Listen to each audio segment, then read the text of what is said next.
been pulled back to the courts for immigration-related charges.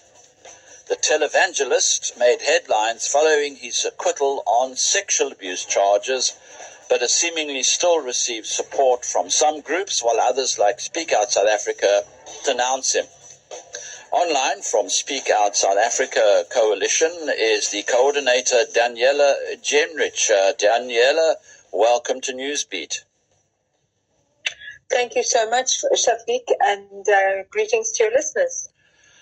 Of course, there are huge questions being asked as to how on earth Omotoso got acquitted in court, and I know that there have been several repercussions on that count, but yet he is seemingly unrepentant, and we see now that he's been dragged back into the courts on an immigration-related charge. So how do we work our way through this maze?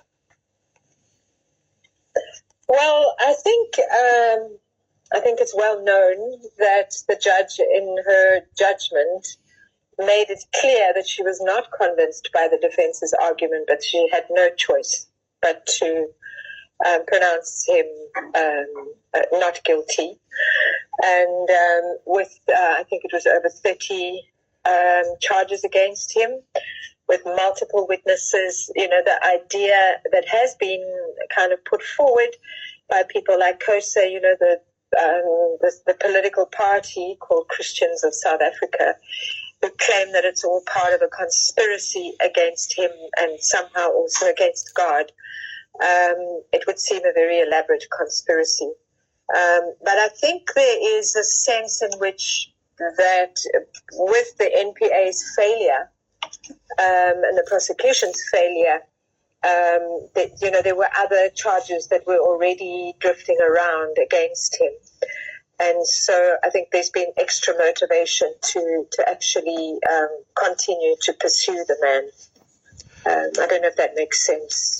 No, it does. I mean, the NPA stroke prosecution dropped the ball. I think we can say that fairly safely. One is just a bit amazed that they couldn't pull this one off. Do you think that these immigration-related charges are now going to stick, because Omotoso seems to have a measure of Teflon on him as well? You never know with a person like that. Omotoso has been around for a long time. I understand he's highly charismatic, highly influential, and also would stop at nothing in terms of greasing paws here and there. So we don't know. But, the other challenge, of course, is that if he is removed from South African society, which many of us feel would protect any future victims, would it be possible then to bring him back if the NPA succeeds to open up a fresh case? So it's a little bit of an ambiguous situation. While it was great, in fact, that for nearly 8 years he was removed from society, at least that much. But now the idea of removing him, deporting him, will that mean he escapes justice? Will that mean that wherever he goes from here, there could be another trail of charges against him? One really isn't sure. It almost seems as if these latest charges are something of a holding maneuver or a holding pattern to keep him here long enough, perhaps, to revisit the previously failed charges against him, because I have heard that the NPA will try and reinstitute the case against him. Yes. Yeah, we don't know. And I suppose conjecturing about all of that, it isn't necessarily going to help. What I think is important is, the lessons we can draw from it. And what's important is how we can actually work together as, because we're an interfaith collective, how we can also work collectively as the faith sector and as society in general to ensure that, and he's not the only faith leader who has these kinds of records and cases against him. How do we protect South African society from such charlatans? I think is an important question that we also need to address. No, I would most certainly agree with that. I know that government has been trying to institute measures to put a check on these people, but then every single time the state tries to do that, there's an overwhelming noise of resistance against these measures, and then people start talking about dictatorships and anti-constitutional behavior and so on and so on. Religious freedom. Yeah.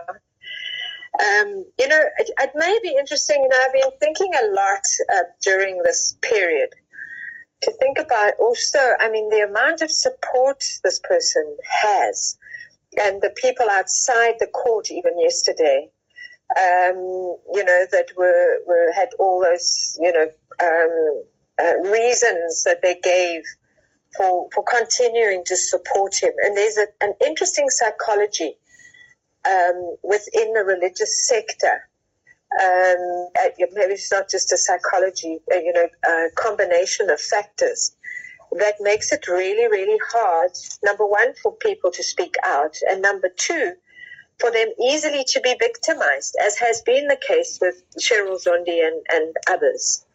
And it seems like it's somebody who's really, really charismatic, and that they do seem to also meet people's needs, particularly people who are vulnerable and are dreaming of a better future and so on.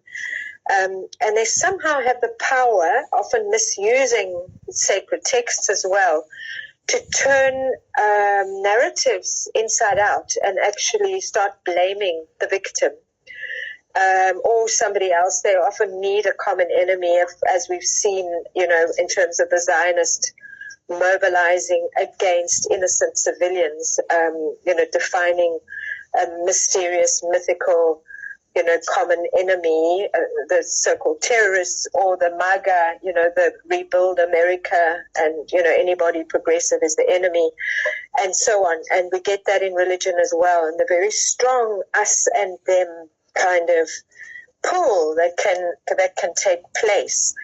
And the need, they draw on things like people's vulnerability, people's need to belong, people's insecurity, and looking for a leader that will show them the way.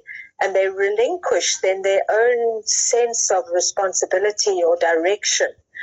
And of course, when it comes to religion, often, because they have this trump card, sorry for the pun, using the name of God. And, if God is angry with you, and that's often, a very charismatic leader will almost have the same devotion as God or Jesus or a powerful prophet. And then if you disobey God, however you define this God, then the Almighty will punish you, and your religious body will banish you, so you have no place to belong.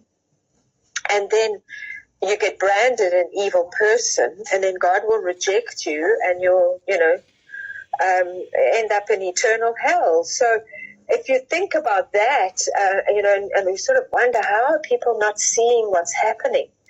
But it's almost that people, in a way, in their fervor to believe, in something, and, sort of relinquish their power to their church or their mosque or whoever it might be, to then, they are putty in the hands of those people who then can turn the whole narrative around.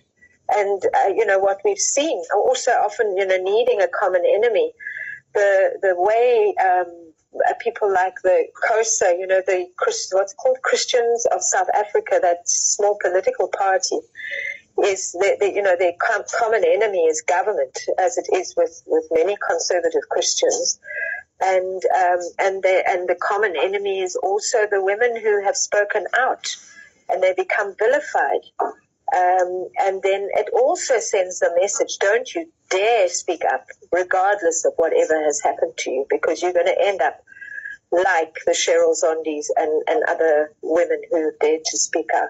So it's quite a complex situation, and perhaps one that together as different faiths, we need to also work together, also with the CRL, to demystify some of this so that people understand what is actually happening and the manipulations that do take place. I mean, it's very important, and it's pertinent that you've mentioned that there are a number of so-called charismatic faith leaders of different faiths across the country who use this methodology. It seems like it's a mixture of a fear of victimization and something of this old-fashioned Stockholm syndrome, where the victim or the captive identifies with their captor as opposed to an outside justice. Exactly. And it's a combination also because now one has been defined by that heroic person or power in a particular way, that if you pull away, the level of guilt and shame, and especially if you use the name of God in that, becomes unbearable. It certainly does. It's a pressing question, and televangelist Timothy Omotoso, let's hope he does finally face the justice that he deserves. Of course, Absolutely. the prosecutorial authorities, I think, failing there. But Daniela Gennrich, Speak Out Africa Coalition Coordinator, thanks for joining us on Newsbeat. Thank you.